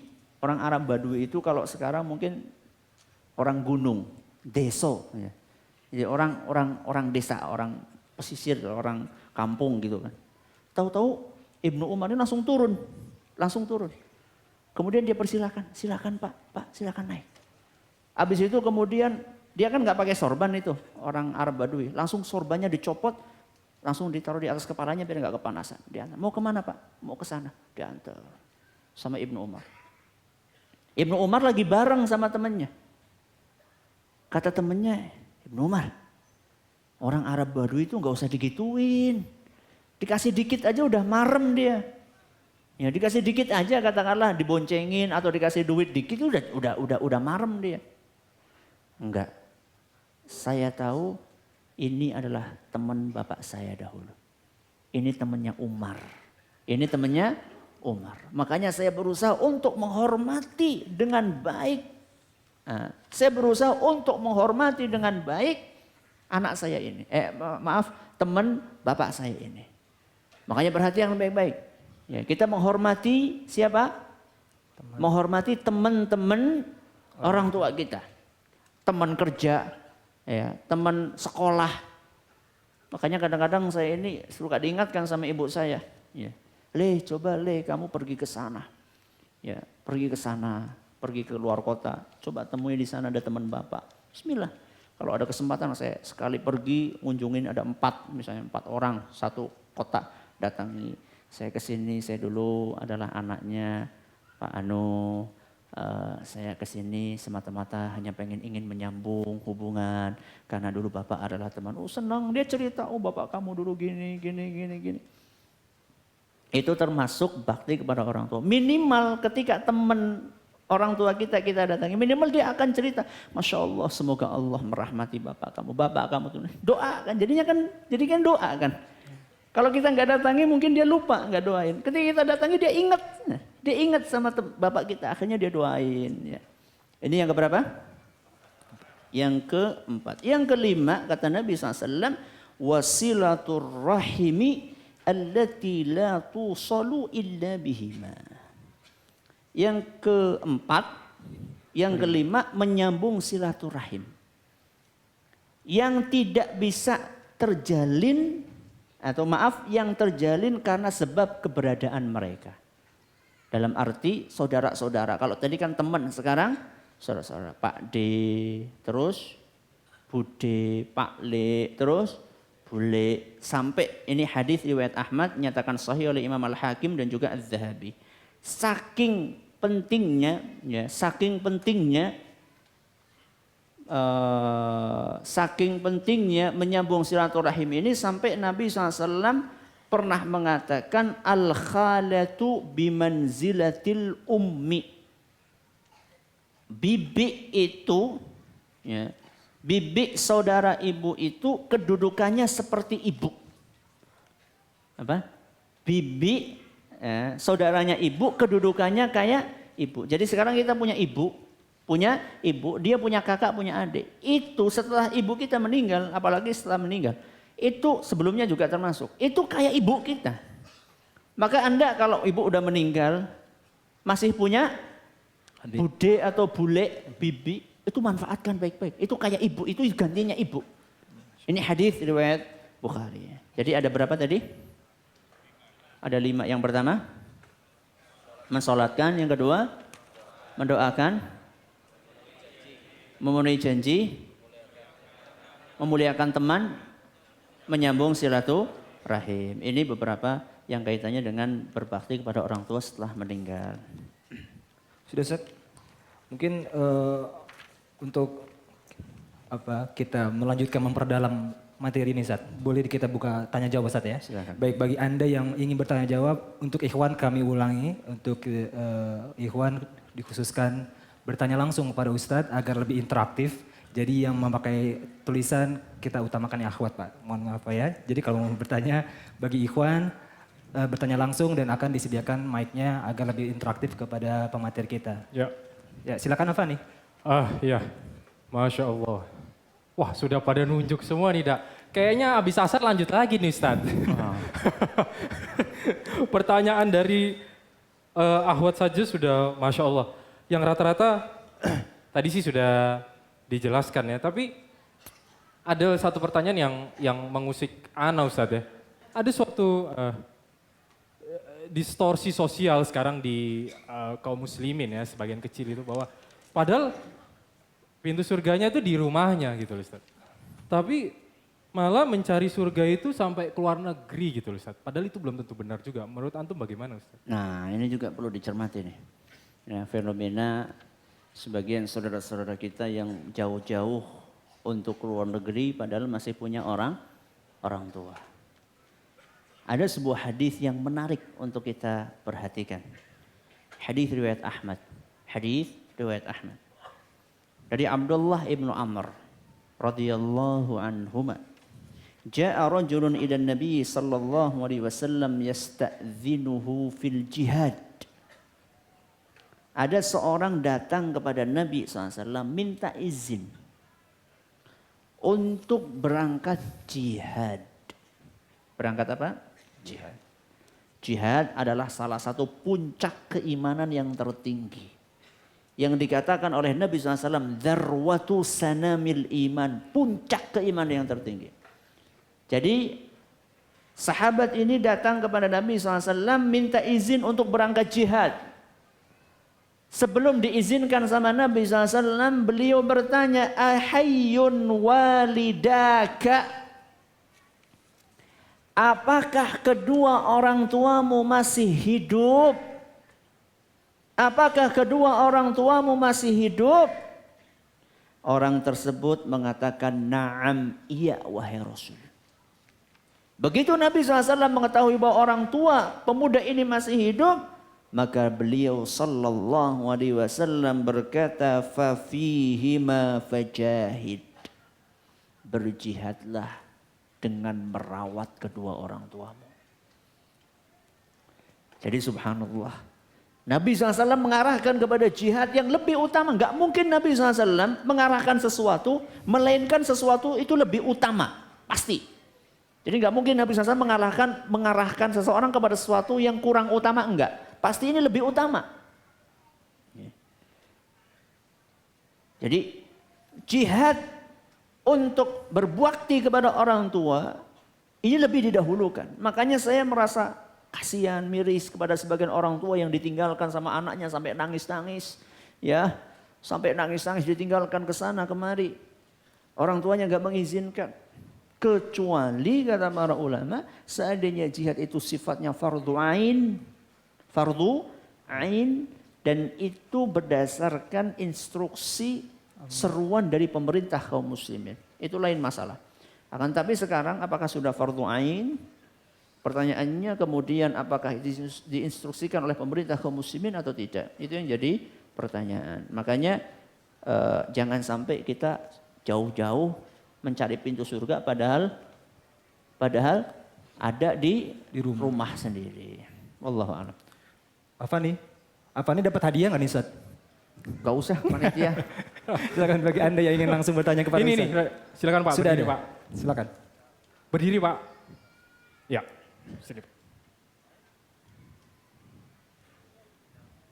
Silakan sebutkan namanya Syukron, Pak. Nahi. Afwan. Assalamualaikum Ustaz. Waalaikumsalam warahmatullahi wabarakatuh. Saya Taufik. Silahkan Bapak Taufik. Orang tua saya di Jawa. Saya hidup di Jakarta. Saya sudah pernah coba untuk beliau di rumah saya. Tapi beliau lebih nyaman di Jawa. Ikut kakak saya di Jawa. Nah, dan saat ikut saya, beliau lebih nyaman di Jawa karena anak perempuan.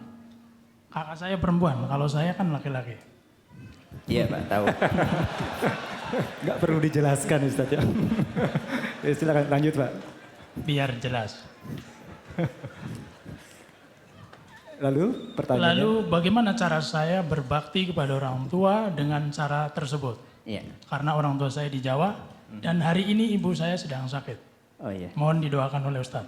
Syukron jazakallah khair. Assalamualaikum warahmatullahi wabarakatuh. Waalaikumsalam. Allahumma rabban nas muthibal ba's ishfiha anta syafi la shifa illa shifa'uk shifaan la yughadiru saqama. Allahumma rabban nas muthibal ba's ishfiha anta syafi la shifa illa shifa'uk shifaan la yughadiru saqama. Allahumma rabban nas muthibal ba's ishfiha anta syafi la shifa illa shifa'uk shifaan la yughadiru saqama. Pertama, saya ingin luruskan. Tadi katanya tinggal di Jawa orang tua. Sedangkan Anda tinggal di Jakarta. Jakarta kan Jawa. Ya. Ini salah kaprah ini. Kamu orang Jawa. Emang Betawi di mana kalau bukan di Jawa? Jadi gini ya. Yang namanya orang tua itu kan nyaman-nyamanan. Jadi mana yang nyaman buat dia gitu loh. Makanya gak bisa dipaksa orang tua harus kesini, harus kesini. Apalagi misalnya tinggal ibu. Dia kan tinggal di rumah itu banyak kenangan, banyak nostalgia. Ya. Sehingga kalau dia tinggalkan, dia akan selalu kepikiran rumahnya. Maka disinilah anak berusaha untuk mengalah. Kalau tidak sampai taraf berpindah. Ya, kalau tidak bisa sampai taraf berpindah, meninggalkan pekerjaan yang di sini, berpindah mencari pekerjaan di sana. Kalau tidak sampai taraf ini, maka Anda harus meluangkan waktu untuk sering-sering datang ke sana. Ke tempatnya orang tua. Jangan cuma mengandalkan ketika musim lebaran saja. Ya, kadang-kadang sebagian orang kalau berkunjung kepada orang tuanya bukan ketika lebaran seakan-akan kayak keliru. Ini bukan saatnya pulang kok pulang. Gak ada, harus lebaran tuh gak ada. Apalagi dalam kondisi sakit seperti ini. Dalam kondisi sakit seperti ini Anda harus berusaha untuk mengunjungi orang tua. Apalagi maaf, bapak adalah putra anak laki-laki. Dan anak laki-laki itu kewajibannya lebih besar dibandingkan anak perempuan. Apalagi sudah menikah anak perempuannya.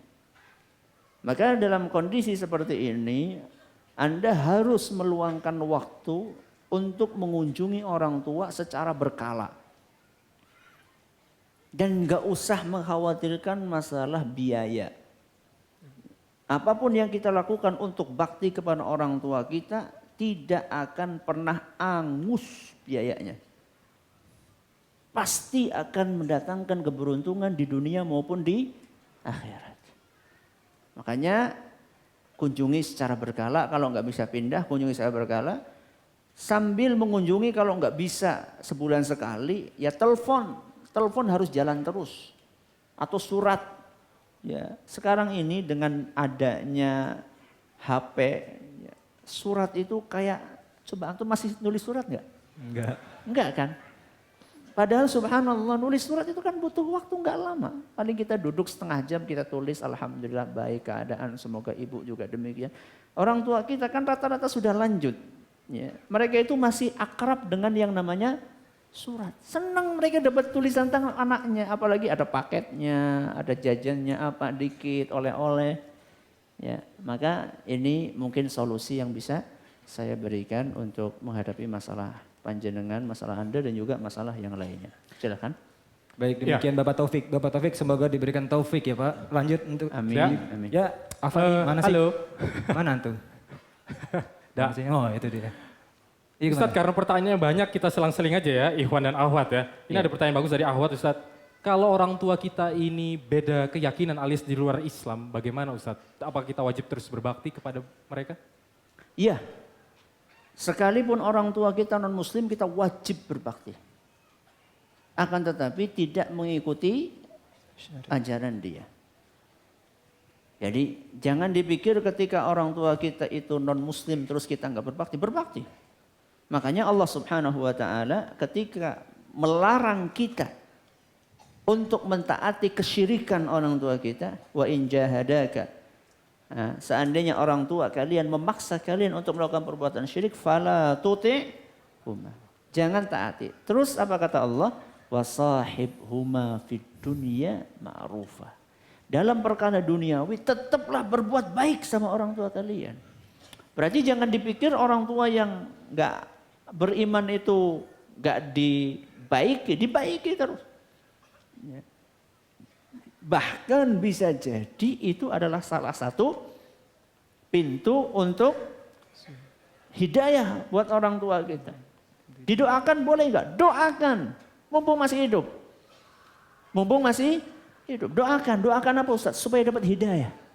Yang enggak boleh kan mendoakan setelah meninggal supaya diampuni, itu kan yang nggak boleh. Kalau misalnya masih hidup, kemudian didoakan supaya mendapatkan hidayah, itu sangat bagus. Sebagaimana kisah yang dialami oleh Abu Hurairah radhiyallahu anhu. Nah, Kalau Afani, ya. mungkin di salah satu jamaah kita ada yang mempunyai pengalaman seperti itu, yang bapak atau ibunya di luar Islam, mungkin dia berusaha untuk mendoakan, mungkin ada hadiah? ada mungkin di antara jamaah ada. yang Masya Allah. Berdiri, Mas. Masya Allah. Coba Pak, berdiri Pak. Ini Pak, Ada dua Fani dengan saudara kita yang itu mungkin. namanya siapa? Assalamualaikum Ustaz, nama saya Eko. Ayah saya beragama Buddha. Masya Allah. Terus Antum belum Terus Mas bisa dapat hidayah atau gimana? sempat sudah dapat hidayah?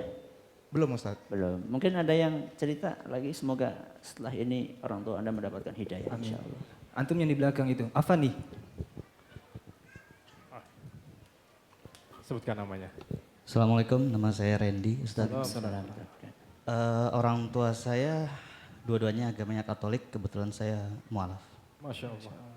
Masya Allah. Semoga segera menyusul insyaallah kedua orang tua Anda. Amin. Baik, untuk Assalamualaikum. kedua saudara kita nanti hadiahnya bisa diambil di depan di pintu panitia. Baik, silakan Afani dibacakan lagi. Silakan Bapak, nanti sebentar. Dan sebelumnya maaf jika pertanyaan-pertanyaan yang masuk ini begitu banyak, jadi kalau tidak sempat semuanya ditanyakan ke Ustadz, kita mohon maaf karena waktunya sudah sempit. Silakan Pak. Assalamualaikum Pak Ustadz. Waalaikumsalam warahmatullahi Saya bersaudara ada 4. Kebetulan ibu saya itu sayang dengan adik saya yang paling kecil. Ya. Sedangkan ibu saya pernah berpesan kalau bisa itu supaya adik saya itu diberikan rumah oleh saudara-saudaranya.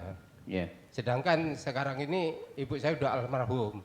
Apakah pesan itu perlu kita laksanakan sebagai anaknya, Pak? Terima kasih. Ya. Assalamualaikum warahmatullahi wabarakatuh. Kalau misalnya kita melihat tadi apa yang disampaikan, dipesankan oleh Nabi Shallallahu Alaihi Wasallam berupa 5 hal itu kan ada salah satunya adalah janji. Ya. Kalau misalnya itu ibarat janji yang disampaikan oleh orang tua, atau minimal keinginan, maka itu termasuk bakti kepada orang tua kalau kita mampu. Kalau kita mampu dan adik yang paling kecil itu memang membutuhkan. Bisa jadi orang tua menyampaikan seperti itu karena memang mungkin yang paling kecil ini adalah yang paling kurang mampu. Kalau kondisinya seperti itu, tanpa pesan dari orang tua pun seharusnya kita membantu. Apalagi sampai ada pesan. Kecuali kalau misalnya Anda tidak mampu dan adik Anda yang paling kecil orang yang mampu, itu lain masalah. Ya. Kalau kondisinya seperti yang saya sebutkan, maka sudah ada pesan orang tua, Anda mampu, adik Anda kurang mampu, maka sangat bagus untuk dijalankan. Untuk kerjasama di antara saudara-saudara yang ada. Ya. Taib, syukran jazakallahu Ustaz. Ya. Ada lagi apa nih? Ada banget. Ya, ada satu pertanyaan yang oke banget nih Ustaz. Iya. Pertanyaan dari Ahwat. Hidup ini sudah susah Ustaz. Kita di dunia ini susah cari makan, ada masalah ini. Kenapa masih dibebani harus berbakti kepada orang tua Ustaz? Seru ya? Bisa dijewer, orangnya bisa dijewer. Hidup ini sudah susah, kenapa harus dibebani dengan bakti kepada orang tua? Supaya nggak susah hidupnya. Nah, pintu ya Ustaz ya. Supaya nggak susah. Jadi kalau orang pengen hidupnya nggak susah, bakti sama orang tua. Nggak percaya, coba. Ya. Mungkin dia susah karena nggak berbakti. Ustaz. Gimana? Dia sekarang kan merasa susah. Mungkin gara-gara itu faktor yang tidak. Iya, dia susahnya maaf. Saya tidak tahu siapa yang nanya. Akan tetapi kemungkinan susahnya karena tidak berbakti sama orang tua. Justru kalau Anda berbakti sama orang tua, Anda akan nyaman hidupnya. Pasti diberkahi, pasti. Ya, saya nggak katakan mungkin, pasti diberkahi sama Allah. Karena itu adalah ketaatan. Ya, itu adalah bentuk ketakwaan. Allah berpesan, berjanji dalam Al-Quran, wa may yattaqillaha yaj'al lahu makhraja. Barang siapa yang bertakwa kepada Allah, Allah akan berikan jalan keluar. Wa yarzuqhu min haitsu la yahtasib, dan Allah akan beri rizki dari arah yang tidak dia sangka-sangka. Masih ada waktu? Nampaknya sudah hampir mepet Ustaz dengan waktu kita asar. Mungkin untuk penutup Ustaz ada kuis atau ada rangkuman? Silakan Ustaz. Rangkumannya ya dari apa yang tadi kita sampaikan bahwa kita ini punya kewajiban untuk berbakti kepada orang tua kita masing-masing dan banyak sekali ayat-ayat dan hadis-hadis yang menjelaskan tentang kewajiban berbakti yang sering kita dengar, akan tetapi ternyata kita belum memahami dengan dalam sehingga kita pun juga belum mempraktekkan dengan baik. Semoga dengan adanya kajian ini kita bisa terpacu untuk terus berbakti kepada orang tua kita dan bukan berarti yang ngomong sudah maksimal. Jadi ketika saya menyampaikan ini saya juga lagi ngeces. Saya juga lagi berusaha untuk menasehati diri pribadi dan semoga kita semuanya termasuk orang-orang yang bisa berbakti kepada orang tua kita sehingga kita bisa meraih surga Allah Azza wa Jal. Wallahu ta'ala ala wa alam. Terima kasih atas perhatiannya. Mohon maaf atas segala kurangnya. Kami serahkan kembali kepada saudara Reda. Baik. Terima kasih Ustaz, jazakallahu khairan wa barakallahu fikum. Terima kasih juga kepada teman-teman yang telah hadir ke majelis ini. Semoga diberkahi oleh Allah dan semoga dikumpulkan kita bersama orang tua kita di surga kelak insyaallah ta'ala. Dan terima kasih kembali kepada Ustaz yang telah menyempatkan waktu datang ke majelis ini dan memberikan banyak faedah. Dan insyaallah majelis ini bulan depan akan berkunjung ke Bandung insyaallah ta'ala. Jadi yang di Jakarta libur dulu, bulan depan kita insya Allah akan ke Bandung. Insya Allah akan kita berjumpa kembali di bulan Mei.